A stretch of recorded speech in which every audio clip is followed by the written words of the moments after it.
Vamos lá, pessoal. Esse daqui não vai ser um vídeo sobre videogame em específico, não vai ser um vídeo sobre gameplay, apesar de vocês estarem vendo imagem de gameplay no fundo.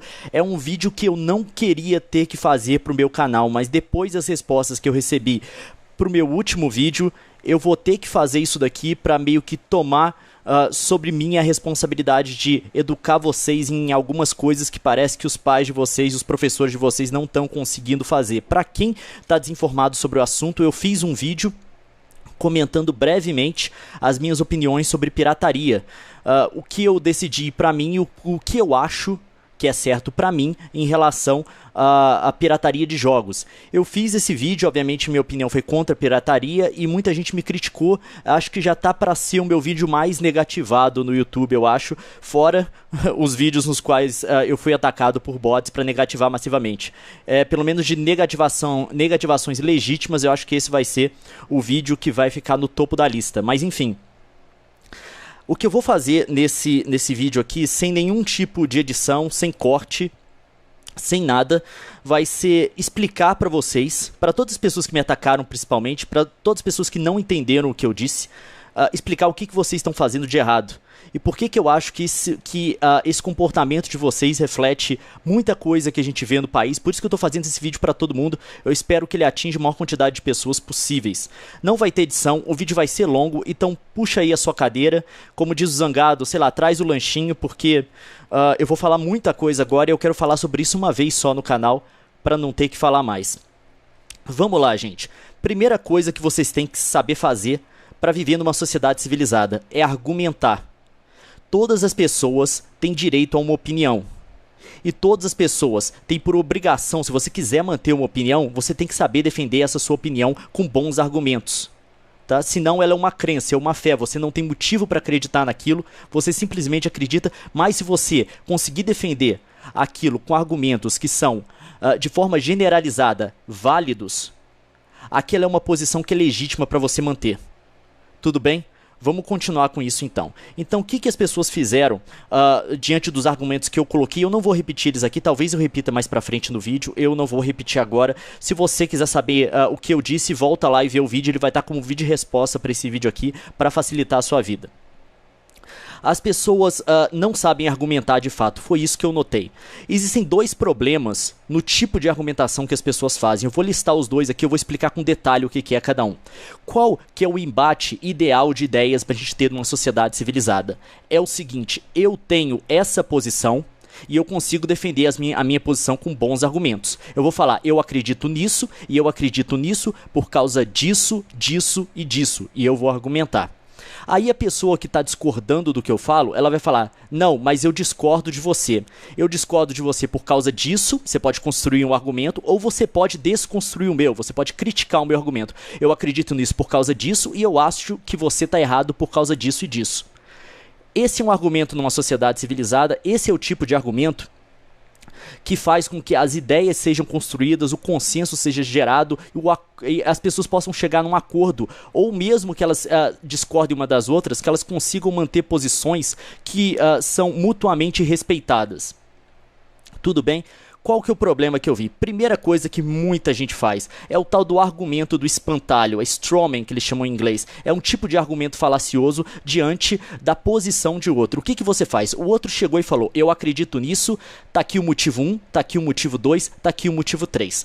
Em vez de você endereçar os motivos dele, você cria um espantalho, uma versão distorcida dos motivos dele e ataca a versão distorcida que você criou como se aquilo tivesse sido de fato o argumento do cara. Por exemplo, eu falei em um comentário que parece que as pessoas aqui, diante de todos os comentários problemáticos que eu estava recebendo com essas coisas que eu vou apontar nesse vídeo, parece que todas as pessoas aqui têm problema de interpretação de texto. Aí, qual a resposta que eu recebi? Você tá chamando a gente de burro? Você tá chamando o pessoal que assiste os seus vídeos de burro? É isso? Eu falei, não, não é isso. Isso é um argumento de espantalho. Eu não chamei ninguém de burro. Eu falei que as pessoas têm dificuldade para interpretar algumas coisas. Dificuldade de interpretação de texto não é falta de inteligência, é falta de conhecimento em interpretação de texto. Por isso que você aprende na escola. A escola não tem como te dar inteligência, tem como te dar conhecimento, e esse é um dos tópicos que você vai aprender na aula de português. E parece que as pessoas não entendem diante de todos os comentários que eu coloquei no meu vídeo. Aí o que o cara faz? Vai me criticar? torce o meu argumento, faz um espantalho do argumento, desce o pau em cima deles, como se ele estivesse criticando de fato o que eu disse. Não faça isso. Sempre que você for se engajar em uma argumentação, em uma discussão com alguém, respeite o argumento do outro. Faça o seu esforço para que o argumento do outro seja sempre bem representado no que você tem a dizer sobre ele. Isso é coisa de gente civilizada. Faça isso. Tenha essa disciplina. Sempre. Se você quiser ter uma argumentação válida com qualquer pessoa. Número 2. E esse é o mais complicado de todos. Tem um outro tipo de argumento falacioso, ou seja, vou colocar assim, uma posição errada na argumentação, que é o ataque ad hominem. Ad hominem é um ataque ao homem. Como que isso funciona? Eu vou lá e falo, eu creio nisso, e aqui está o meu motivo 1, o meu motivo 2, o meu motivo 3. Beleza. Aí o cara, em vez de endereçar a minha argumentação, os meus motivos, em vez de dar os motivos dele ou criticar os meus próprios motivos para tentar invalidar meus motivos de alguma forma, de forma que seja justa, ele vira e fala assim: não, mas você está dizendo isso porque você é aquilo. Então, em vez de endereçar o meu argumento, ele endereça a minha pessoa para descreditar o meu argumento. Isso tá errado. Aí eu coloquei todos os meus argumentos contra a pirataria. Aí o povo vira e fala: é porque você é riquinho. Não, cara, você tem que endereçar os meus argumentos, a validade dos meus argumentos, independente de que pessoa eu sou. É igual quando eu posso gastar aqui no meu canal, sei lá, eu posso gastar meia hora fazendo os argumentos mais específicos, mais explicados, os argumentos mais válidos do mundo, para dizer que eu acho que o PS3 é melhor que o Xbox. Qual vai ser o primeiro comentário que eu vou ter no meu vídeo? Ah, você tá falando isso porque você é sonista. Não, você tem que endereçar os meus argumentos. Você não pode inventar uma característica sobre a minha pessoa, válida ou não, para tentar descreditar o que eu disse.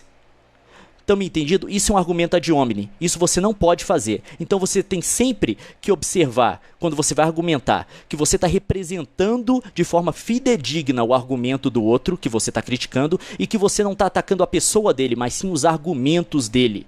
Isso é norma de argumentação, de discussão numa sociedade civilizada. Faça isso sempre. Critique os meus argumentos, não a minha pessoa, e represente os meus argumentos bem quando você estiver criticando eles. Por favor. Vamos lá. Agora, outra coisa que eu quero falar é um argumento que sempre vem à tona, e isso me irrita profundamente. É o argumento que tem muito no Brasil, que é o tal de pagar de ser pobre. Tá? A gente tem que parar com isso por vários motivos. Eu acho que não tem demérito nenhum em ser pobre. Você não tem que ter vergonha nenhuma em não ter dinheiro. Você não tem nenhum demérito nisso, cara. Muita gente não tem dinheiro, mesmo você sendo pobre do Brasil, você vai provavelmente ter muito mais dinheiro que a maioria das pessoas no mundo, porque a pobreza aí fora impera. Mas a questão também não há nenhum orgulho em ser pobre, tá? O seu nível de renda não te define, tudo bem? Então para de pagar de pobre. E segundo, se você for pobre ainda por cima. Por quê? Porque a maioria das pessoas que ficam pagando de pobre eu não tenho dinheiro porque eu sou pobre. Não só nessa discussão sobre pirataria que eu fiz, mas em tudo. Você vê direto no YouTube assim: ah, seu riquinho, eu sou pobre, eu sou pobre. Cara, é o seguinte, se você tá batendo no peito aqui pra dizer que é pobre, você não sabe o que é pobreza, tá? Se você tem um computador com banda larga em casa, você não sabe o que é pobreza. Se você sai da escola, tem seus pais trabalhando para te sustentar em casa, quando você fica a tarde inteira no computador, você não sabe o que é pobreza, tá? Eu vou te falar o que é pobreza porque eu tenho experiência de vida com isso, não minha pessoal. O que os meus pais faziam? Porque eles foram educados assim também. Eu vim de uma família que sempre teve condição boa de vida. Logo depois do meu pai se formar, porque quando meu pai se formou eu já era nascido. Antes a gente não tinha uma condição muito boa. Vivia em um apartamento de um quarto. Minha mãe tinha um consultório dela na sala, meu pai e minha mãe dormiam na cozinha e eu e minha irmã num quarto. Mas aí meu pai se formou em engenharia, terminou a faculdade dele, acho que eu tinha 2 anos. O que acontece? Aí eu tive uma vida boa, sempre estudei em escola pública, a minha irmã já estudou, sempre estudei em escola privada, a minha irmã já estudou em escola pública uma vez, mas isso não é nenhuma indicação de que a gente não tinha dinheiro. A gente tinha uma vida tranquila e eu vou deixar isso claro de princípio. Tá? Mas o que acontece? Meus pais, sempre quando tinha algum conhecido pobre, eles faziam eu passar tempo com os caras para poder entender o que era. A gente teve uma empregada uma vez que morava numa zona de posse, ela tinha uma luz que vinha de gato para casa dela, ela não tinha água encanada, tinha uma bica que soltava água num barril desses de plástico que ficava em frente à casa dela com o fundo todo cheio de sujeira. E ela tinha um banheiro que ficava do lado de fora de casa, numa casinha, numa fossa. E meu pai e minha mãe me mandavam lá para passar a tarde brincando com o sobrinho dela, que dividia a casa com ela porque era uma casa de 3 cômodos, eram 2 quartos e cozinha, tinha um banheiro do lado de fora e ela dividia com o irmão ainda. O que acontece? Cara, aquilo lá é pobreza. Aquilo lá era tão ruim. Eu tinha que programar o meu tempo de ir no banheiro para que Deus me livre eu não ter que ir no banheiro lá onde eles moravam, tá? Aquilo lá é pobreza, velho. Aquilo é pobreza. Para de pagar de pobre se você tá sentado no conforto da sua casa com um computador na sua frente com internet banda larga. Você não é pobre. Você não é pobre, tá? Para de pagar de pobre. E além disso, da experiência pessoal que eu tenho, eu nunca vi ninguém que fosse pobre de verdade pra bater no peito, pra falar com orgulho, reivindicar alguma coisa de que é pobre. Eu já vi gente pobre falando que luta, que trabalha duro, mas eu nunca vi gente pobre de verdade, batendo no peito pra dizer que é pobre, tá? Para de ficar falando aqui na internet que você é pobre e tirando onda com isso. Você não é. Claro que eu não sei a realidade de todo mundo, tá? Pode ter gente aqui que você pode estar usando o computador, sei lá, do seu centro social aí onde você mora, você pode estar usando o computador de uma lan house que você tem que juntar o pouco dinheiro que você tem no mês para poder usar. Claro que tem gente, eu não sei a realidade de todo mundo, é isso que eu quero deixar claro, tá? Eu não vou assumir que eu sei a realidade da vida dos outros, eu não vou assumir, mas pela experiência que eu tenho, boa parte das pessoas que gostam de pagar de pobre na internet ou em qualquer lugar, ou reivindicar que é pobre diante dos outros para vencer qualquer argumento, não são de verdade. Tá? É isso que eu quero deixar claro. Vamos lá. Outra coisa. Agora eu quero entrar, eu vou entrar na minha vida pessoal aqui, porque eu quero abrir alguma coisa, alguns detalhes para vocês que vocês talvez não saibam e seja por conta deles que vocês estão me acusando de tanto de coisa que eu acho descabida. Teve um tanto de gente que falou assim: ah, Leon, você tá falando isso? Você tá falando contra a pirataria porque você é rico. Quando você não tinha dinheiro, eu aposto que você pirateava também. Você é um hipócrita. Falaram isso pra mim várias vezes no comentário. Eu vou falar agora da minha vida pra vocês, tá? Eu desenvolvi esse pensamento sobre pirataria porque antes eu achava que era normal. Quando eu tava por volta assim do fim da faculdade, eu falei pirataria de jogos em específico. Eu acho que tem várias exceções que eu mesmo faço pra mim em relação a essa coisa de pirataria. Eu vou explicar depois por quê. Eu vou falar os meus argumentos, meus motivos. Eu vou me defender, tentar falar os meus motivos, os meus argumentos que eu acho que são de forma generalizada válidos para falar por que eu acho que existe algumas exceções nessa coisa de pirataria. Mas tudo bem, foi pro final da faculdade. Eu até antes disso, eu pirateava normal, não tinha nenhuma consciência disso, mesmo porque naquela época ninguém tinha. Agora que as pessoas começaram a falar disso. Isso a gente tá falando lá sei lá, década de 90 e início dos anos 2000, tá, gente? Eu sou um pouco mais velho que a maioria de vocês. Então, o que acontece? Se você procurar na internet, tem até um nome no meu fórum, já falei isso inclusive num vídeo do Monark, tem um nome no meu fórum pedindo uma key de um software de programação de web que eu não tinha. Isso pra mim era perfeitamente válido na época, mas depois eu desenvolvi uma mentalidade diferente e não era na época que eu tinha grana pra comprar as coisas, tá? Eu vou falar um pouco da minha vida pra vocês.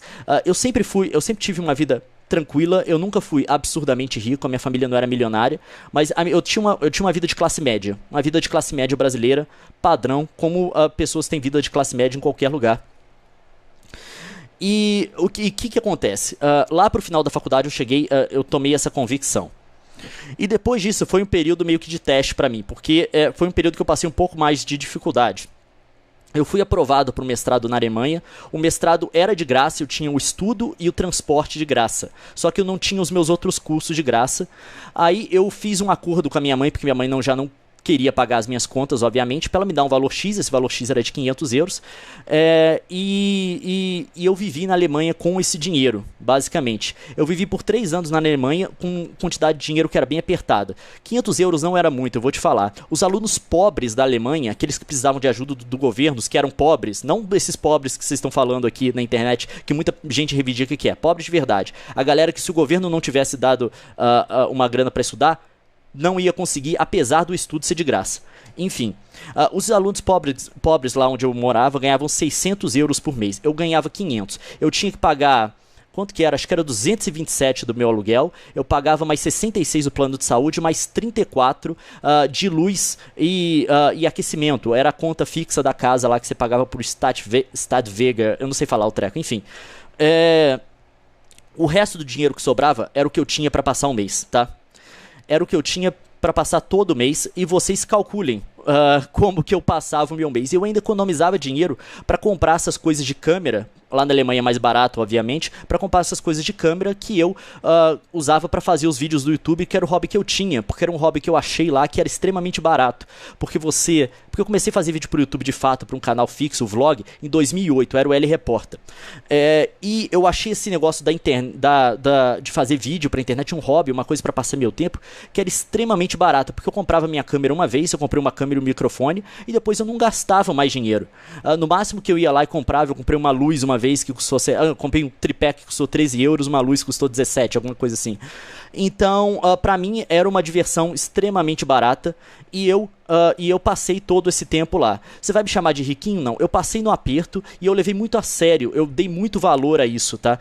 Eu passei em primeiro no meu curso, se vocês querem saber. Apesar dessas coisas todas, apesar de eu ter transtorno de déficit de atenção, muitas pessoas com essa síndrome não conseguem nem terminar a faculdade. Eu consegui terminar um mestrado em primeiro lugar. Apesar de ter que fazer um mestrado em 3 anos, porque eles me autorizaram lá. O mestrado é normalmente 2, mas eles autorizaram a estender meu mestrado por conta da minha condição médica. Lá você tem esse direito. Você mostra a avaliação médica, eles te dão um prazo maior.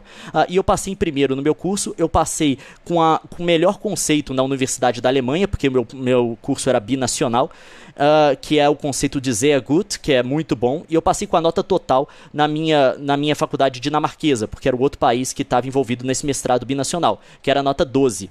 Então, eu quero deixar claro pra vocês que, apesar da galera... Eu tô falando isso não pra tirar onda, porque eu fui acusado de riquinho, de playboy muitas vezes. Apesar de eu ter vindo de uma família que tem uma boa condição, eu fiz a minha parte de sacrifício, dei muito valor a isso, e eu levei muito a sério, e eu dei muito valor a tudo que caiu na minha mão, e eu fiz sempre da melhor maneira que eu podia. Eu só quero deixar essa coisa clara, porque muita gente não sabe de onde eu vim, não sabe do meu passado, e estão assumindo muita coisa em relação a mim. Bem, saindo do mestrado, eu voltei pro Brasil, eu estava desempregado. Eu vim para Goiânia porque a minha esposa era daqui. E aqui não tinha campo para mim, porque eu tinha um mestrado em estudos europeus. Eu não consegui emprego. Por que eu vim para Goiânia, vocês me perguntam? Porque eu estava desempregado e a Nilce tinha um emprego aqui. Era muito difícil de eu pedir para ela se mudar para outro lugar quando eu estava desempregado também. Mas eu fiquei desempregado de março até setembro, quando eu assinei com a Machinima. Nesse tempo, a Nilce, que era responsável por todas as contas da casa, uma posição que não é confortável, acho que para nenhum homem do mundo. Se você aí é casado, acho que você consegue se solidarizar com isso. E nesse período eu comecei a investir de fato no meu canal, porque eu consegui antes do Machinima um acordo com um site chamado Blip TV, que me pagava um pouco. Teve uma época que eu fiquei nesse site, que eu até saí do YouTube, aí eu colocava os vídeos no meu blog, que me pagava um pouco por vídeo, mas era uma coisa assim, eu conseguia tirar 400, 600 reais por mês. Não era muita coisa, definitivamente. Isso eu consegui por uns 3, 4 meses. E eu tenho que ser sincero pra vocês, nesse período todo, principalmente nesse período que eu tava desempregado, eu não tinha grana pra comprar jogo. Se vocês verem, todos os vídeos do meu canal, naquela época eu não fazia vídeo todo dia, tá? Todos os vídeos que eu fazia, ou eram de Minecraft, ou eram de StarCraft. Eram esses 2 jogos. Por que eram esses 2 jogos? Porque eram os 2 jogos que eu tinha. Nesse período, eu não tinha grana pra comprar e eu não pirateei nenhum jogo. Na época, o meu computador, quando eu comecei, o meu computador era tão ruim que eu não conseguia rodar o Minecraft em full screen na tela toda e gravar ao mesmo tempo. O que eu fazia? Eu diminuía o Minecraft para aquela telinha que fica no meio do computador e eu gravava aquilo. E os meus vídeos não eram em HD, meus vídeos eram em SD, eram de 640 por 360, porque era isso que eu tinha condição de usar na época. E eu fazia narração com um microfonezinho de lapela que eu comprei, que custou 15 euros lá na Alemanha. É com ele que eu fazia toda a narração, todo o áudio que tinha daquela época. Só para vocês terem uma ideia, nesse período eu não pirateei nenhum jogo. Aí o que eu fiz? Quando eu comecei a ter mais fama, mesmo na época que eu tava no blog ainda, antes de vir pro YouTube e assinar com Machinima, quando eu tava lá no Blip TV, eu montei uma conta de doação, porque pra mim eu acho mais legítimo, e essa é a minha opinião, tá, gente? Eu acho mais legítimo, mais sincero, pedir para as pessoas e receber a ajuda delas do que piratear. Então eu montei uma conta de doação na Steam pra mim e eu ganhei uma boa meia dúzia de jogos com isso. E assim eu pude colocar mais variedade no canal, até o dinheiro do Machinima começar a entrar. Claro que os primeiros meses do Machinima, até janeiro do Machinima, eu não consegui nenhum dinheiro, apesar de ter assinado em setembro, porque eu estava pagando dívida. Eu comprei um equipamento novo, eu fiz dívida com a minha mãe, e depois, só em janeiro que foi o dinheiro de fato que entrou, porque dezembro...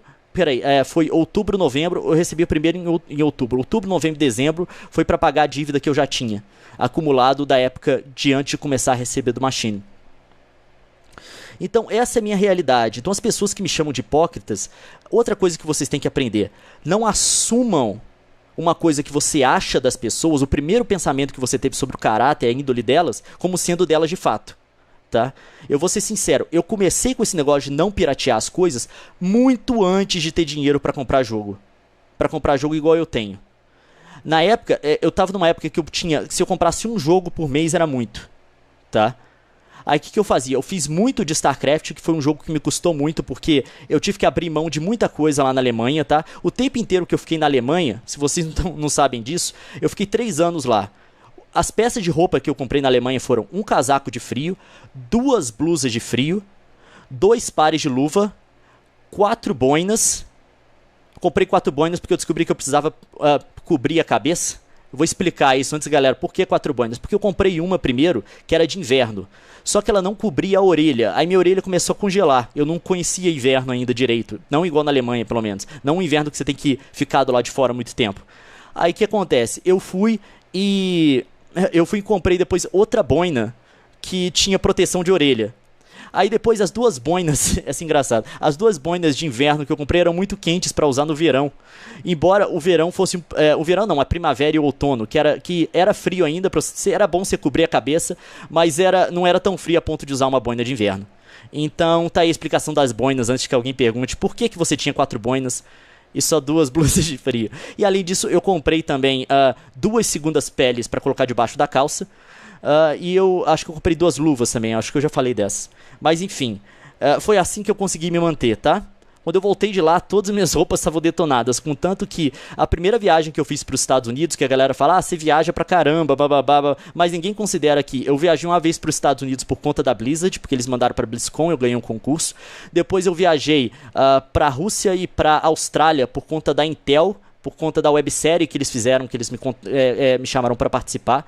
Eu não paguei por essa viagem. Depois eu viajei para a China e desci na Turquia por conta da Blizzard de novo, numa viagem que eles me mandaram para cobrir o evento deles lá do WCG, esse que é o nome, na China. Claro que as outras viagens, eu não tô pagando de pobre, tá? Eu não gosto disso. As outras viagens fui eu que paguei com o meu dinheiro, que surgiu do meu trabalho, e eu tenho muito orgulho disso, tá? Eu tenho muito orgulho de ter agora a minha grana para fazer as coisas que eu sempre quis fazer e nunca pude. Então, eu acho que não tem vergonha nenhuma em ter dinheiro, tá? Aqui no Brasil as pessoas... é engraçado, quando alguém trabalha e tem dinheiro pra comprar alguma coisa, parece que ela tem que ter vergonha das coisas que ela tem. Contanto que quando você elogia alguma coisa de alguém, sapato bonito, a pessoa já começa, mas não, eu comprei numa promoção, tal. Já tenta diminuir o mérito dela de ter tido a grana pra comprar aquele sapato. Isso tá errado, isso é atraso de mente, cara. Isso é atraso desse país. Não, se você ganha muito dinheiro com o seu trabalho, você tem que ter orgulho disso, cara. Você tem que ter orgulho. E eu não tô dizendo, não vai colocar palavra na minha boca, como já fizeram várias vezes, que você tem que ter... Você tem que ter vergonha de não ter dinheiro. Não tem nenhuma vergonha em não ter dinheiro se você trabalha honestamente. Não tem vergonha nenhuma. Mas também você não tem que ter vergonha de mostrar que o fruto do seu trabalho tá te prosperando, tá te dando as coisas que você quer ter. Não tem vergonha nenhuma.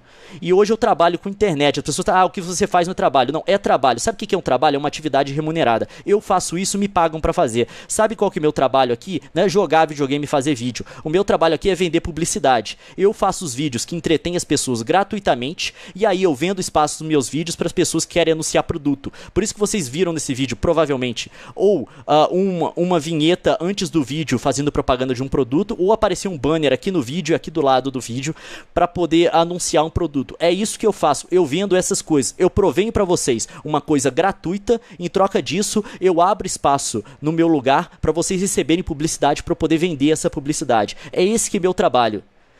Eu não entendo isso, as pessoas viram pro YouTube, isso daí não é trabalho. Essa mentalidade brasileira atrasada que acha que trabalho de verdade é quebrar pedra. Não, cara, isso daqui é o trabalho do século XXI, trabalho que você vai ter que trabalhar com a sua criatividade e com o seu conhecimento de tecnologia, com essas ferramentas que existem hoje. Esse é o trabalho desse século, cara. Aquele trabalho que você tem, que é de sair de casa pra trabalhar pra um chefe, pra fazer um treco que você não gosta, sabe? Pra você receber um salário no final do mês, só pra você aproveitar o seu final de semana, suas férias e seu dia de folga.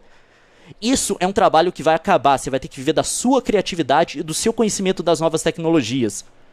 E cada vez menos vai ter que ter o patrão para garantir seu saláriozinho no final do mês. Você vai ter que correr atrás de cada coisa. Que é isso que eu faço. Eu trabalho aqui, eu nunca sei quanto vai entrar no final do mês. Nunca sei quanto esse trabalho vai durar. E é totalmente estável. Mas eu trabalho e eu tenho vivido disso até agora. E pago honrosamente as minhas contas no final do mês. E a maioria das pessoas que falam que isso daqui não é trabalho, é gente que o pai tá pagando conta.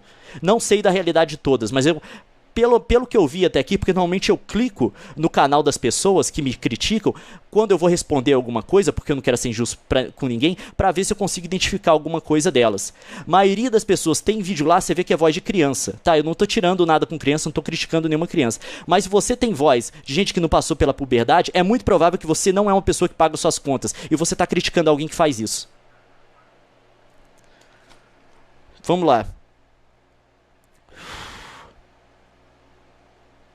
Outra coisa que me deixa abismado também, que é essa coisa do pessoal falar que não tem dinheiro. Eu vou voltar pro negócio do videogame agora. Eu vou falar da minha realidade, de onde eu vim e por que eu acho muito dos argumentos da galera. Tem muitos argumentos válidos, tá? Sobre esse negócio de ter que piratear pra jogar videogame. Não tô descredenciando todo mundo. Teve gente que soube defender esse ponto muito bem nos comentários e eu vou voltar a isso mais pra frente nesse vídeo. Mas o que me deixa abismado é a quantidade de coisa que as pessoas querem ter hoje. Muito dessa ânsia, desse impulso para piratear as coisas é porque as pessoas querem ter tudo que os olhos veem. Os olhos veem e me dá, eu quero jogar isso. Eu vou falar da minha realidade. Eu comecei a jogar videogame na época do 8 bits, do Nintendo lá atrás. Eu tinha um sistema clone de Nintendo que meu pai comprou pra mim, tá? E eu tinha, e era com esse sistema que eu jogava e não tinha internet. Quando ele comprou pra mim, o videogame vinha com Caça-Fantasmas, que era uma porcaria de um jogo. Eu queria voltar no tempo pra ter que apagar isso da minha história. E tinha o Super Mario, que alguém da loja falou pro meu pai, ó, leva esse jogo aqui que é bom também. Então ele me deu essas duas fitas, tá? E eram as duas fitas que eu jogava. Não tinha pirataria na época, tá? Não tinha nem cartucho pirateado. Cartucho pirateado começou a aparecer na época do 16 bits. Nem cartucho pirateado tinha. Não tinha onde baixar, não tinha nada. Era a fita original, você tinha que comprar na loja, ponto. Aí o que acontece? Meu pai me deu com esse jogo. Eu acho que demorou 1 ano e meio, 2 anos pra eu ganhar um segundo jogo. Tá? Eu lembro que um terceiro jogo. Eu lembro que o terceiro jogo que eu ganhei foi o Galaga, que meu pai falou pra mim assim, ele trouxe lá pra casa, eu tava lavando o carro dele, ele falou assim, ó, você pode jogar depois que você acabar de lavar meu carro. Aí eu parei de lavar o carro e fui lá dentro jogar o jogo. Foi a maior bronca que eu levei na vida. Eu não sei quantas semanas eu tomei sem jogar videogame, cara.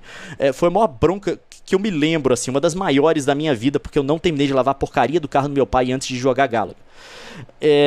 Que era também no Phantom System. E eu tive esses poucos jogos nesse tempo e eu era plenamente feliz com os jogos que eu tinha. Eu não conseguia jogar o Caça-Fantasma porque eu não entendia o que tinha que fazer naquela jossa daquele jogo. porque eu não sabia ler o manual direito. Eu lembro que os manuais meu pai lia pra mim, eu não entendia nada. Não, eu já tinha passado por alfabetização, só que era burrice mesmo, era aquela coisa de criança da primeira, segunda série, de não conseguir ler a coisa. Você entende a palavra, mas não entende a frase, aquela coisa. Então, e aí eu só tinha o Mario, e eu jogava aquele Mario até cair pra trás. Quando eu ficava cansado, eu trocava com os meus vizinhos, porque eu tinha dois vizinhos que tinham um sistema clone de Nintendo. Aí quando um ficava cansado, tinha um vizinho meu que tinha Double Dragon. Eu jogava, passava o Mario pra ele, pegava o Double Dragon dele pra jogar em casa. Então, era assim que a gente vivia. A gente tinha acesso a muitos poucos jogos e todo mundo era plenamente satisfeito com os jogos que tinha. Plenamente satisfeito. Muito da pirataria que a gente tá vendo hoje é porque o cara quer ter tudo, cara. Eu tenho certeza que se todo mundo tivesse a disciplina que meu pai teve naquela época de comprar, sei lá, um jogo por ano pra mim, tá? Se você fosse, acho que todo mundo teria condição de comprar todos os jogos que tem. Todo mundo não, eu tô generalizando, desculpa, mas muita gente. Isso porque a galera pirateia porque todo mundo quer baixar todo jogo que vê. Se você juntasse seu dinheiro e comprasse poucos jogos no ano, não tô dizendo que você precisa comprar um, eu acho que daria pra muita gente ter jogo. Muita gente mesmo, principalmente agora com o Steam no Brasil aceitando boleto, com você pagando preço, o mesmo preço dos Estados Unidos ou até preço mais baixo. Tem jogo que eles estão vendendo mais barato no Brasil do que nos Estados Unidos. Vamos lá. Agora que eu já falei disso tudo, eu vou reiterar o meu argumento e vou tentar explicar para vocês como vocês devem argumentar. Eu vou dar um exemplo prático. O que eu falei? Eu falei que, primeiro, eu vou prefaciar isso com muita coisa. Prefaciar eu vou no sentido de que são coisas que quando vocês forem avaliar meus argumentos, você tem que ter em mente. Eu disse que as coisas que eu disse no meu vídeo, os meus argumentos contra a pirataria, preste atenção. Eu falei que tem que ser, que eles não são, que a moral não é absoluta, que é uma coisa caso por caso. Eu acho, por exemplo, que em toda essa discussão de pirataria há exceções claras. Por exemplo, eu não vou criticar um cara por pirataria se ele tem que abaixar um AutoCAD, se ele tem que abaixar sei lá, algum software da Adobe, coisa do tipo que é muito caro, para fazer o trabalho dele. Ele trabalha de freela, de editor de vídeo, ele precisa do After Effects, que custa uma fortuna, ele não tem dinheiro para comprar e ele depende do trabalho dele para sobreviver. Aí ele vai piratear o After Effects lá da Adobe. Eu vou criticar um cara desse? Claro que não. Sabe, moral não é absoluta, é uma coisa de caso por caso, sabe? Caso por caso. É o exemplo que eu dei no vídeo. Você pode falar, mentir é errado, tá errado mentir. É um exemplo extremo. Você fala, errado mentir. Mas seu amigo vai e esconde na sua casa e chega um cara na porta pra assassinar o seu amigo e pergunta onde é que ele tá. Você vai falar a verdade? Óbvio que não. Então, toda regra moral, toda assertiva afirmação que você faz em moral, no meu crer, ela tem que ser avaliada caso por caso. Tudo bem? E outra coisa que eu disse, isso é uma decisão que eu tomei pra mim. Como eu já expliquei antes nesse vídeo, não foi uma decisão hipócrita. Porque muito antes de ter grana, naquele período todo que eu fiquei desempregado, eu não pirateei nenhum jogo. Tá? Teve um tanto de lançamento. Você pode voltar e ver os vídeos no meu canal. Era Minecraft, Minecraft, StarCraft, Minecraft, Minecraft, StarCraft. Quando eu fiz alguma coisa diferente, era de jogo que eu já tinha. Eu mostrei, por exemplo, eu fiz uma análise do Modern Warfare 2. Por quê? Porque foi um jogo que eu tive que comprar pra fazer minha tese de mestrado, que foi em videogame, tá? Pra galera, e isso é pra galera que fala, o Leon faz isso só por dinheiro. Não, a minha tese de mestrado foi em videogame quando eu não tinha nenhuma perspectiva de ganhar dinheiro com videogame. É o tanto que eu gosto do negócio, tá? Eu levei pra minha tese de mestrado, que é um negócio que você tem que... É um trabalho que você tem que fazer por anos. No meu caso, você tem que pelo menos gastar um ano pra fazer, que é uma pesquisa de mestrado. No meu caso foi mais de ano, porque eu tenho TDAH, eles estenderam o prazo do meu mestrado. Então, deixei claro, é uma coisa que eu decidi pra mim, e eu tava usando aquele vídeo pra compartilhar o meu pensamento com as pessoas. Eu não tô impondo regra moral em ninguém. Se você pensa diferente, força pra você, cara. Se você consegue defender a sua posição diferente com argumentos válidos, sem ter que humilhar as pessoas por conta disso, parabéns, cara. Vá em frente. A sua posição pode ser justificada se você consegue, de fato, levantar argumentos bons pra ela. Mas o que eu falei no meu argumento? Primeiro, eu falei que eu acho que pirataria é similar... Eu vou expandir o meu argumento também. Pode ter coisa que eu não expliquei direito, tá? Que eu acho que de alguma forma é similar a roubo. Por quê? Não que você está roubando de uma pessoa. Não é o mesmo caso de você roubar um carro. Porque quando você rouba um carro, você está privando alguém do direito de ter aquele carro, tá? Mas quando você rouba um jogo, você não está tirando o jogo de alguém. Você está simplesmente fazendo uma duplicata ilegal desse jogo. Mas eu acho que é roubo nesse sentido, porque você está privando o estúdio, o desenvolvedor que fez aquele jogo, de ter o dinheiro, de ter o valor do trabalho dele. E como eu disse, a indústria dos games não é um monte de gente sentada em poltrona de ouro acendendo charuto com nota de 100. É uma indústria extremamente competitiva, na qual a gente vê os efeitos da pirataria, porque tem estúdios grandes e tem até publishers, né, grandes que estão fechando as portas o tempo inteiro. Teve uma boa meia dúzia de estúdios que foram fechados esse ano. A THQ, que é a empresa do Darksiders, que é a empresa do Saints Row the Third, e várias outras franquias famosas, eles decretaram falência. E provavelmente era uma falência que não aconteceria se ninguém pirateasse. Porque eu não lembro agora da porcentagem. Tem aí um cálculo de quantos dos jogos, a porcentagem que é comprada, a porcentagem que é pirateada. Tipo assim, a porcentagem pirateada é algumas vezes maior que a comprada, sabe? Então você tá tirando emprego dos caras, velho. Quando você fala, eu não tenho dinheiro pra comprar, sabe? Tem gente aí nos Estados Unidos, os Estados Unidos tá em crise, cara. Eles estão com 2 dígitos de desemprego. Teve gente que saiu, foi demitido de estúdio lá, que tá em seguro-desemprego, cara. Você vai falar o que pra família desse cara, sabe? Claro que esse argumento é sentimental, não deveria estar indo nesse ponto, mas é uma coisa que vem na minha cabeça agora. Sabe, você tem que ver sempre os dois lados da história. Tem o seu lado de não ter grana pra comprar jogo, mas tem o lado do cara que tá sendo demitido porque as pessoas não estão comprando o jogo e estão pirateando, sabe? Enfim, eu falei desse ponto no meu argumento, eu tô tentando recuperar as outras coisas. Isso é uma coisa que eu acredito, tá, gente? É uma ética que eu tenho pessoal pra mim. E eu acho, cara, e outra coisa, que é o ponto mais controverso do que eu disse, pelo menos o que eu creio. Eu tenho a consciência, eu acho, que você deve limitar enquadrar os seus hobbies e as suas atividades que não são essenciais para sua vida no orçamento que você tem, sabe? Eu, por exemplo, eu posso ir num torneio de hóquei. Nesses de grama, que você tem que jogar com cavalo. Acho que esse que é o nome. Não, polo que é o nome do negócio. No torneio de polo.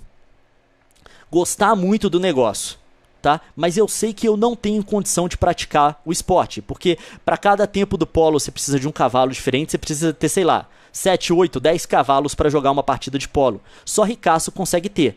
Eu posso morrer de vontade de jogar polo, mas eu não acho que eu estou justificado em ser desonesto para poder ter aquela atividade, aquele hobby. Por isso eu vou buscar alguma coisa que se enquadra nas minhas condições. Por exemplo, quando eu estava na Alemanha, muito antes de ter um computador bom para jogar jogo, eu só comprei esse computador lá no final do tempo que eu estava, e não era bom também, tá? O computador que eu tinha uma placa, a placa de vídeo dele era uma GT 220 da Nvidia. Pesquise aí e vê a qualidade gráfica dessa placa. Mas enfim, eu comprei um computador bom, entre aspas, na época para fazer a minha tese, porque eu precisava capturar a tela de jogo para fazer tese. Então, um amigo meu que tinha jogado o computador dele fora me deu um monitor, aquele CRT, eu não sei como é que chama, aquele caixotão que parece uma televisão, e eu comprei uma torre, que era mais ou menos boa, e eu fui capturar o meu jogo. Antes disso, eu não tinha console. Eu fiquei... Meu PlayStation foi roubado acho que em 99 ou 2000. Eu fiquei disso até esse ano, sem ter um console. Eu comprei um console esse ano, porque já estava entrando grana do Machinima. Sem ter um console. Eu não tinha console. Como que eu estava jogando, mesmo antes de ter computador? Eu tinha o meu PSP, tá? Era o meu videogame. Contanto que se você for lá no meu canal Leon na Alemanha, que eu fazia pra... não foi um canal profissional que eu fiz, não era vlog nada, era um canal onde eu colocava vídeo de teste, coisa boba. Os meus primeiros testes de gravação, inclusive o primeiro vídeo desse canal, era o vídeo de um jogo de PSP. Porque era o videogame que eu tinha, era o videogame que eu podia sustentar, porque lá na Alemanha tinha uma loja no shopping perto da minha casa em que eu podia comprar jogo usado por 10, 15 euros. Então eu podia comprar um jogo por mês tranquilo, cara. Claro que eu não comprava um por mês, mas eu comprei bastante jogos lá e era o videogame que eu tinha. Eu adequei a minha vontade, sabe, o meu hobby, a renda que eu tinha, sabe. Eu acho que, e agora que eu tenho dinheiro, claro que eu tô comprando um monte de coisa, mas antes eu não comprava, mas também não pirateava. Essa é uma coisa que eu tenho pra mim, eu não tô ditando isso como regra pra ninguém, é uma coisa que eu tenho pra mim. Tá? É uma coisa, e não é hipócrita, antes que você me chame pelas coisas que eu já expliquei.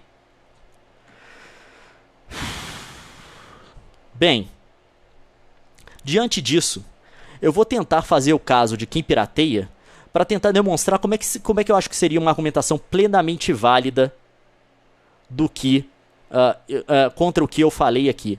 Você pode argumentar muito bem nessa linha. Tudo bem, Leon, você fala que piratear é errado porque está tirando o dinheiro do desenvolvedor, e você acha também que a pessoa pode sempre adequar o hobby dela à renda que ela tem. Mas aí é o seguinte, você está esquecendo duas coisas, cara. Você está esquecendo duas coisas e eu vou tentar desenvolver esse argumento agora para você. Todo mundo pronto? É o seguinte, você tem que lembrar, Leon, que esse negócio de a gente não comprar jogo não é necessariamente porque a gente não quer. Mas no Brasil a gente vive num problema estrutural em que os jogos escapam da faixa de renda de pessoas de classe que, de outra forma, em outro país, poderiam adquirir esses jogos. Esses jogos no Brasil são até, principalmente os de console, são até proibitivos para a classe média brasileira, enquanto a classe baixa e a classe média de qualquer outro país desenvolvido tem acesso a isso, e a gente não tem. E eu pergunto para você, isso é justo? E diante disso, é justo você pedir que o indivíduo não pirateie quando o problema é no sistema? Não é melhor você primeiro reivindicar a correção do sistema que causa preços altos e abusivos antes de reivindicar que um indivíduo faça isso por conta dele? Não é um problema estrutural que a gente tem no Brasil e não um problema das pessoas? Porque eu estaria disposto a pagar se esse preço fosse justo, como é pro americano, como é pro europeu. Mas agora você está aqui pedindo para eu colaborar com um sistema que é extremamente injusto e que me exclui de um tipo de benefício, de um tipo de entretenimento que qualquer pessoa em país civilizado tem. Como que você está pedindo isso para mim? Pede para corrigir o sistema primeiro. Depois que o sistema for corrigido, aí a gente conversa. Aí você tem todo o direito de reivindicar isso de mim. Primeiro. Agora o segundo ponto que você disse sobre adequar a sua renda, adequar o seu hobby, a coisa que não é essencial à sua vida, né? O que não é essencial à sua vida, a renda que você tem. Tudo bem, você pode pedir isso de algumas pessoas, mas vê que muita gente aqui no Brasil está numa posição privilegiada, porque existe um grupo de pessoas que pode ascender a um determinado tipo de entretenimento, a um determinado tipo de hobby que outras pessoas não podem. Você pode estar na classe média que com esforço pequeno consegue adequar os hobbies que tem às coisas que são mainstream, às coisas que todas as pessoas fazem. Por exemplo, videogame. E elas conseguem participar disso, das coisas que as pessoas veem na televisão e das coisas que são sonhos de qualquer jovem. Mas tem gente que simplesmente não consegue. Essas pessoas são brutalmente excluídas disso. Agora, o que você quer? Você quer criar uma sociedade que tem pessoas que participam do negócio e pessoas que são excluídas? Ou você quer uma sociedade que todos possam compartilhar pelo menos de coisas básicas, coisas que são mainstream? E lembra do exemplo do polo que você deu? Que não é uma coisa mainstream, não é todo mundo que quer praticar polo. Você não vai ser excluído da sociedade em geral se você deixar de jogar polo. Mas se você deixar de jogar videogame hoje, como é uma atividade mainstream, uma atividade que todo mundo faz, você passa a ser um excluído de atividades comuns da sociedade em geral. Pronto, 2 argumentos. Você destruiu o que eu estava defendendo. Claro que eu posso contra-argumentar e tentar me defender melhor. Mas era esse tipo de argumentação que eu espero de uma pessoa numa sociedade civilizada que quer construir ideia. A gente está entendido nisso? Bem, então é isso, pessoal. Eu vou fazer isso só uma vez, toda vez que eu ouvir uma bobagem no meu canal de novo. Vou endereçar o pessoal para esse vídeo. Esse vídeo está servindo só para isso. Obrigado a todo mundo que acompanhou até aqui. Desculpe por ter tirado o seu tempo. Espero que eu possa ter ensinado alguma coisa para as pessoas que acompanham o meu canal. Que o meu canal não seja só de entretenimento, mas que você tenha aprendido alguma coisa hoje. Então é isso, pessoal. Até mais. Tchau.